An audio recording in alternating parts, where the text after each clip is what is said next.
நீலகிரி மலை ரயில் பிரிவில் சாதாரண ரயில்களின் அடிப்படை கட்டணம் 5% உயர்த்தப்படுகிறது. மேலும் இந்த புதிய கட்டண நடைமுறை இன்று முதல் அமலுக்கு வந்துள்ளது. கோவை மாவட்டம் மேட்டுப்பாளையத்தில் இருந்து நீலகிரி மாவட்டம் ஊட்டிக்கு மலை ரயில்கள் இயக்கப்பட்டு வருகின்றன. இந்த ரயில்களின் சேவை 3 வகையான நடைமுறைகள் உள்ளன. அதன்படி தினமும் 8 பயணங்கள் கொண்ட சாதாரண கட்டண சேவை, கோடை விடுமுறை, பிற விடுமுறைகள், வார இறுதி நாட்கள் மற்றும் பண்டிகைகளில் இயக்கப்படும் சிறப்பு ரயில் சேவை, திருமணம், குடும்ப விழா, நிறுவன விழா மற்றும் சந்திப்பு நிகழ்ச்சிகளுக்கான முழு ரயிலையும் தனியாக வாடகைக்கு எடுப்பது என்று 3 வகைகளில் இயக்கப்பட்டு வருகின்றன.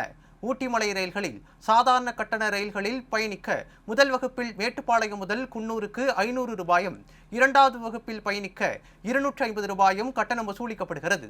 குன்னூர் ஊட்டி இடையே முதல் வகுப்பில் பயணிக்க 290 ரூபாயும், 2வது வகுப்பில் பயணிக்க 150 ரூபாயும், மேட்டுப்பாளையம் ஊட்டி இடையே முதல் வகுப்பு கட்டணம் 1000 ரூபாயும், 2வது வகுப்பு கட்டணம் 550 ரூபாயும் வசூலிக்கப்படுகிறது.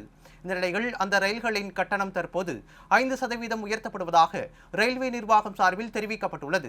இதுகுறித்து தென்னக ரயில்வே வெளியிட்டுள்ள செய்திக்குறிப்பில், ஊட்டி மலை ரயில்களில் சாதாரண கட்டணம் கடைசியாக 2020ஆம் ஆண்டு பிப்ரவரி மாதம் 18ஆம் தேதி உயர்த்தப்பட்டதாகவும், ஆனால் மேட்டுப்பாளையம் குன்னூர் ஊட்டி மற்றும் மேட்டுப்பாளையம் ஊட்டி இடையிலான மலை ரயில்களின் இயக்க செலவுகள், பராமரிப்பு செலவு மற்றும் பணியாளர்களின் ஊதியம் ஆகியவை கணிசமாக உயர்ந்துள்ளதாக விளக்கம் அளிக்கப்பட்டுள்ளது.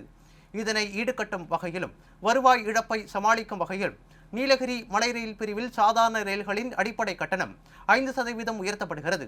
மேலும் இந்த புதிய கட்டண நடைமுறை இன்று முதல் அமலுக்கு வருகிறது.